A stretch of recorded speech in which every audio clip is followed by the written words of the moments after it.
A história desse homem, autor de uma grande chacina no Distrito Federal, tem chocado muitos. Fontes policiais confirmaram que esse psicopata está envolvido em cerimônias satanistas. O fugitivo tem 32 anos, é condenado por homicídio, estupro, suspeito de mais 4 assassinatos recentes. Segundo os investigadores, Lázaro diz ser perseguido por uma espécie de demônio ou de um espírito. Muitas questões têm se levantado e o Brasil se atentou para uma batalha que não parece ser apenas física, mas também espiritual. Não estou aqui para dar detalhes do que ele fez, pois isso você encontra em qualquer jornal da atualidade. Mas estou aqui para dizer que o mundo espiritual existe sim, mas Jesus é mais poderoso do que ele. Infelizmente, Satanás pode dominar uma vida se essa pessoa assim permitir, pois nós temos o livre-arbítrio e as escolhas da vida vão te levar a servir apenas um Senhor, ou a Deus ou a Satanás. Vamos analisar um pouco o que a palavra de Deus fala sobre as possessões espirituais malignas. Olá, queridos viajantes, sejam muito bem-vindos a este canal. Para você que ainda não me conhece, eu me chamo Mari Garcia e se você ainda não está inscrito, este é o momento que você pode se inscrever e ativa o sininho para o YouTube te avisar toda vez que eu postar um vídeo novo por aqui.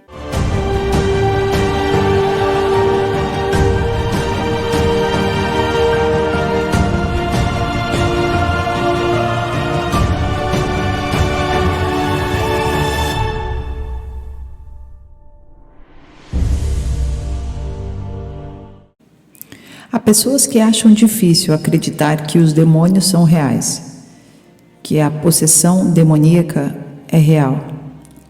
A Bíblia fala muito sobre isso. Um bom número de vezes no Novo Testamento, Jesus teve que lidar com demônios, mesmo em alguns casos quando se tratava de curar enfermos, e outros casos, lidar com demônios em pessoas. Por exemplo, Marcos 1:23, justo naquele momento na sinagoga, um homem possesso de um espírito imundo gritou: "O que queres conosco, Jesus de Nazaré? Vieste para nos destruir? Sei quem tu és, o Santo de Deus." Versículo 25, "Cale-se e saia dele", repreendeu-o Jesus. O espírito imundo sacudiu o homem violentamente e saiu dele gritando. Todos ficaram admirados, que perguntaram uns aos outros: "O que é isso? Um novo ensino e com autoridade? Até os espíritos imundos ele dá ordens e eles lhe obedecem." Em Marcos 5, há outro caso de Jesus se encontrando com um homem que tinha 2.000 demônios nele. Diz assim, no versículo 4, "Pois muitas vezes lhe haviam sido acorrentados pés e mãos, mas ele arrebentava as correntes e quebrara os ferros com seus pés. Ninguém era suficientemente forte para dominá-lo. Noite e dia ele andava gritando e cortando-se com pedras entre os sepulcros e nas colinas. Quando ele viu Jesus de longe, correu e prostrou-se diante dele e gritou em alta voz: "Que queres comigo, Jesus, Filho do Deus Altíssimo? Rogo-te por Deus que não me atormentes." Pois Jesus lhe tinha dito: "Saia deste homem, espírito imundo." Então Jesus lhe perguntou: "Qual é o seu nome?" "Meu nome é Legião", respondeu ele, "porque somos muitos." E implorava a Jesus com insistência que não os mandasse sair daquela região. Uma grande manada de porcos estava passando numa colina próxima. Os demônios imploraram a Jesus: "Manda-nos para os porcos, para que entremos neles." Ele lhes deu permissão e os espíritos imundos saíram e entraram nos porcos. A manada de cerca de 2.000 porcos atirou-se no precipício abaixo em direção ao mar e nele se afogou. No Evangelho de Lucas 9, versículo 42, os discípulos de Jesus não puderam lançar fora um demônio de um menino trazido a eles, até que Jesus chegou e abordou a situação.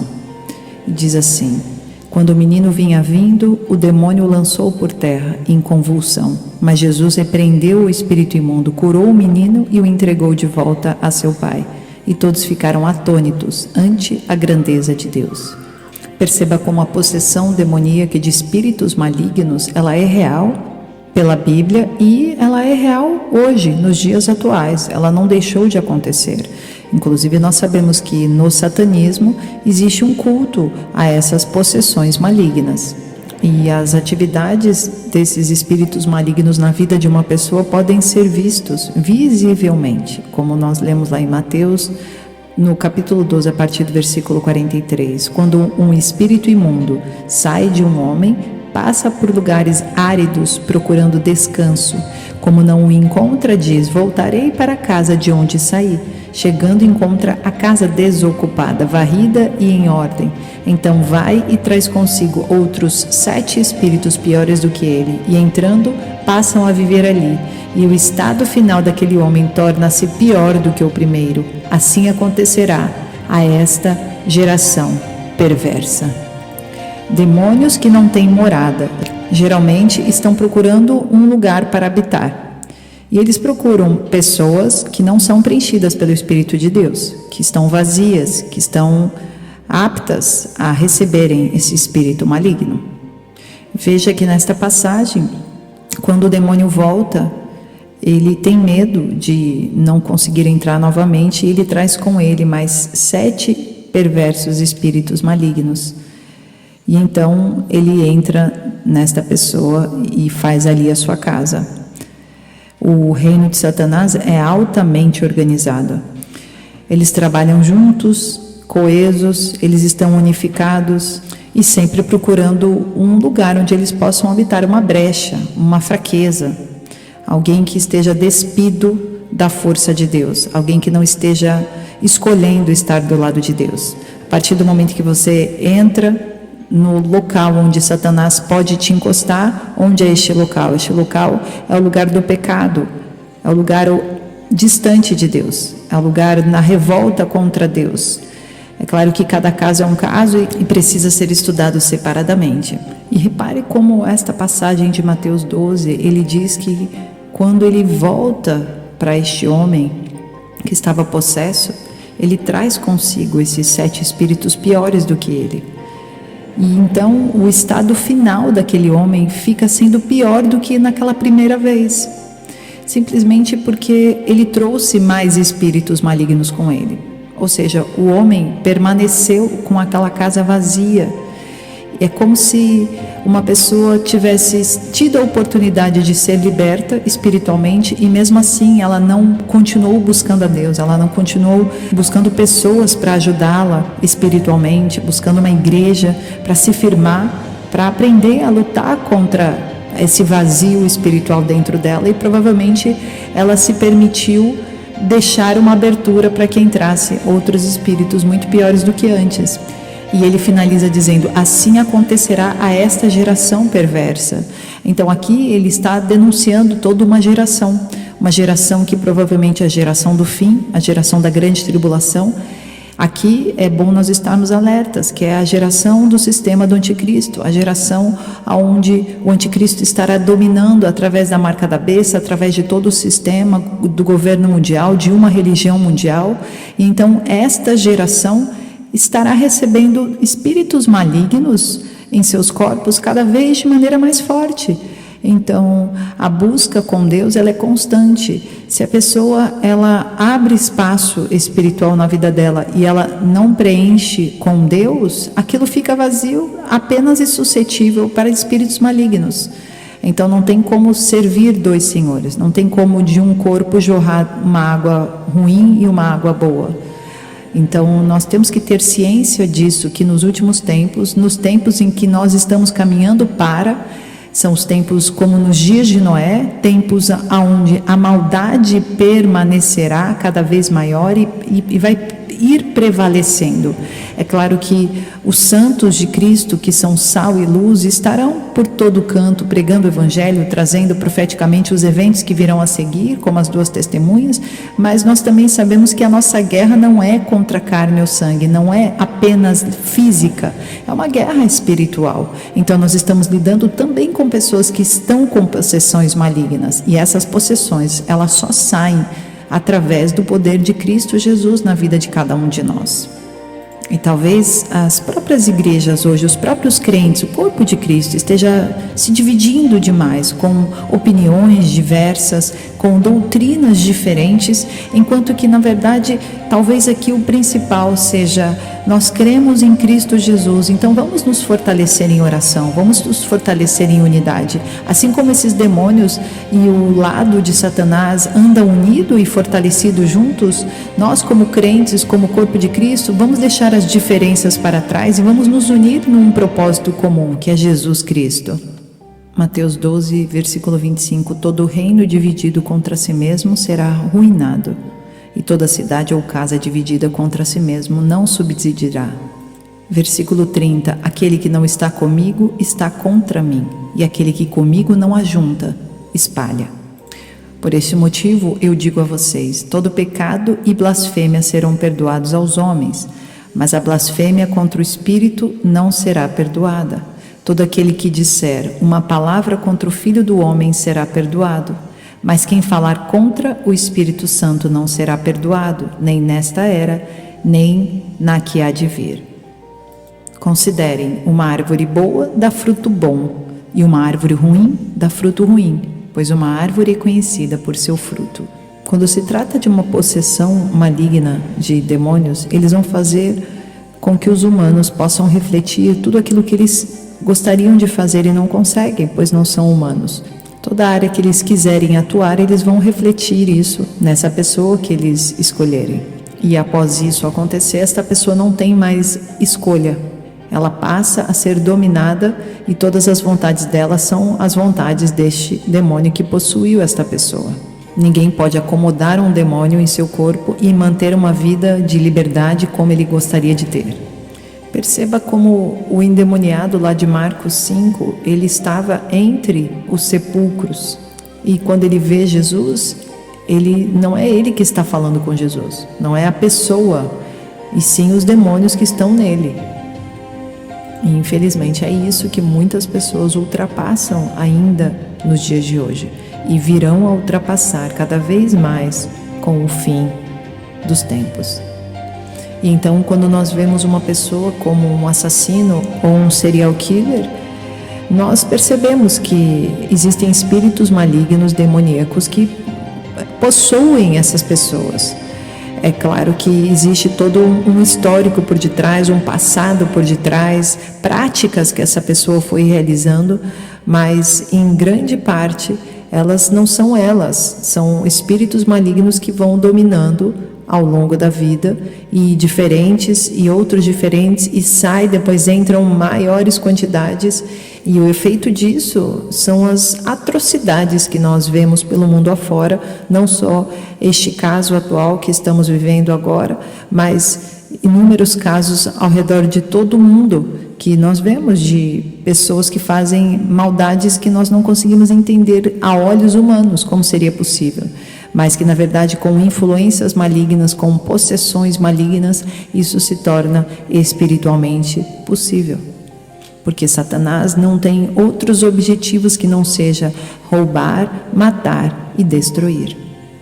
Então o que podemos fazer dentro de nós é nos preencher do Espírito de Deus. Esta é a maneira de que não haja forma de espíritos demoníacos estarem entrando dentro de nós, nenhum tipo de possessão, nenhum tipo de autoridade de Satanás sobre a nossa vida.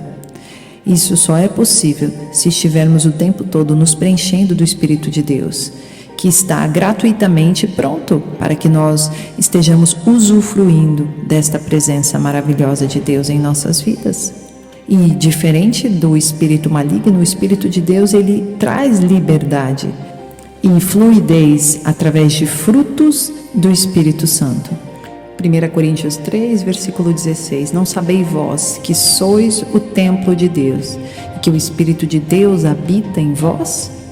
Se alguém destruir o templo de Deus, Deus o destruirá, porque o templo de Deus, que sois vós, é santo. 1 Coríntios 6, 18: fugi da prostituição. Todo pecado que o homem comete é fora do corpo, mas o que se prostitui peca contra o seu próprio corpo. Ou não sabeis que o nosso corpo é o templo do Espírito Santo que habita em vós, proveniente de Deus e que não sois de vós mesmos? Porque fostes comprado com um bom preço. Glorificai, pois, a Deus no vosso corpo e no vosso espírito, os quais pertencem a Deus. Aqui está mostrando que uma das maneiras que Satanás usa de desvirtuar o templo do Espírito Santo de Deus é através da parte sexual, através desse desvio da prostituição que começa nas músicas, que começa em toda a mídia musical das danças, e isso se inicia desde os pequenininhos. Então nós temos aí uma sexualização de toda uma geração, e através disso o templo passa a ser corrompido e abrir brechas para que, ao invés do Espírito de Deus habitar neste templo que foi comprado por um alto preço do sangue de Jesus na cruz do Calvário, Ele comprou este nosso corpo. Através daquele sacrifício, Ele deixou claro para o mundo que nós somos dele, mas nós temos o livre-arbítrio. Então, através das nossas escolhas, nós escolhemos se queremos continuar entregando o nosso corpo para Deus, para o Espírito Santo, ou se deixaremos brechas através do pecado, para que espíritos malignos possam fazer parte deste templo que é de Deus. Mas por que esses demônios ficam atrás de nós? A resposta é simples: somos feitos em imagem e semelhança de Deus. O amor de Deus por mim e por você pode fazer com que você conquiste qualquer coisa. Aquele que anda com Deus vai muito além do que qualquer diabo, do que qualquer demônio, do que qualquer espírito maligno. E isso incomoda ele. E é por isso que a briga dele não é contra você. Ele não está nem aí para você. Ele não se importa com a sua vida, assim como Deus se importa com você. A briga dele é com Deus, e nós sabemos que já foi vencida. Nós sabemos que quando Jesus voltar, Ele vai queimar tudo isso deste mundo, e incluindo o falso profeta, o anticristo e todos os demônios que aqui habitarem. E nós, os santos, estaremos com Ele para reinarmos durante o milênio como sacerdotes com Cristo aqui na terra. Então, este é o problema dos demônios contra nós. Mas essa briga não é sua, ela é de Deus. E como ele vê que não pode fazer nada contra Deus, pois ele não tem poder para com Deus, ele vem na criação de Deus, que somos nós. Nós somos o lado fraco de Deus, se é que posso dizer dessa maneira, claro. Deus é todo poderoso, não existe fraqueza em Deus. O Deus é o dono de toda a força. Então esses espíritos malignos, eles tentam derrubar o maior número de pessoas que, infelizmente, através de um engano, pois acredito que todos, de todo mundo, todo ser humano já nascido, nunca escolheria o mal se soubesse para onde eles vão, para o lago do fogo, para queimar durante toda uma eternidade, sentir dor queimando no seu corpo. Em contrapartida, aqueles santos que escolhem estar ao lado de Deus estarão com Ele, vivendo no milênio, desfrutando de toda alegria, paz e amor. Deus não gosta de ver seus filhos oprimidos e presos por demônios. Deus não quer ver nenhum dos seus filhos sendo empurrados e espancados por aí, através de espíritos malignos. Seja qual for a área, você não precisa ficar do lado de Satanás. Seja o espírito da mentira no seu casamento, seja o espírito do engano no seu trabalho, seja o espírito da morte em situações aterrorizantes, você não precisa continuar do lado de Satanás. Deus está de braços abertos para você, pecador. Ele está à busca de pessoas que se arrependam e voltem atrás. Hoje é tempo de viver tudo novo. Então, de uma vez por todas, entenda: você tem autoridade para lutar contra todo o mal que está ao seu redor. Lucas 10, 19. Eis que vos dou o poder para pisar serpentes e escorpiões e toda a força do inimigo, e nada vos fará dano algum. Mas não vos alegreis porque se vos sujeitem os espíritos. Alegrei-vos antes por estar o vosso nome escrito nos céus.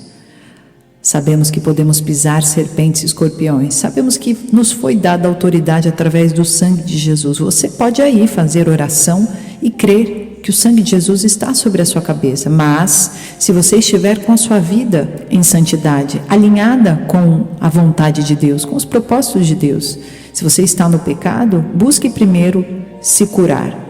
Busque primeiro ajuda. Talvez você seja um bebê espiritual ou alguém ao seu redor, alguém que você ama muito, você tem visto que precisa de ajuda, mas não quer buscar ajuda, não acredita que exista um mundo espiritual. Ore por essa vida. Seja o primeiro intercessor desta pessoa e, acima de tudo, seja um bom testemunho da sua vida, das suas atitudes, para que, através das suas atitudes, as pessoas estejam chegando a Jesus e não se afastando dele. Então, muitas vezes o silêncio prega mais do que a gritaria. Muitas vezes o seu posicionamento prega mais do que um sermão seu. Oremos. Senhor nosso Deus e nosso Pai, te agradecemos por esta palavra. Sabemos que esse é um assunto muito delicado e difícil de muitas pessoas entenderem, mas também sabemos que para o Senhor, o mundo espiritual é completamente real e queremos entender, assim como o Senhor, como agir diante deste mundo espiritual. Por isso, fortalece a nossa fé. Dá-nos, Senhor, a certeza de que nós somos mais do que vencedores em Cristo Jesus, de que nós podemos pisar serpentes e escorpiões através do sangue de Cristo Jesus que está sobre as nossas cabeças. Toda vez que profetizarmos com nossos lábios e crermos em nosso coração que só o Senhor Jesus é Deus de nossas vidas, nós passamos a experimentar da vontade de Deus dentro de nós, do Espírito Santo de Deus habitando dentro de nós. E isso nos é o bastante. Te agradecemos e te louvamos, Senhor, todos os dias de nossas vidas. No nome de Jesus. Amém. Deus abençoe, queridos. E até o próximo vídeo.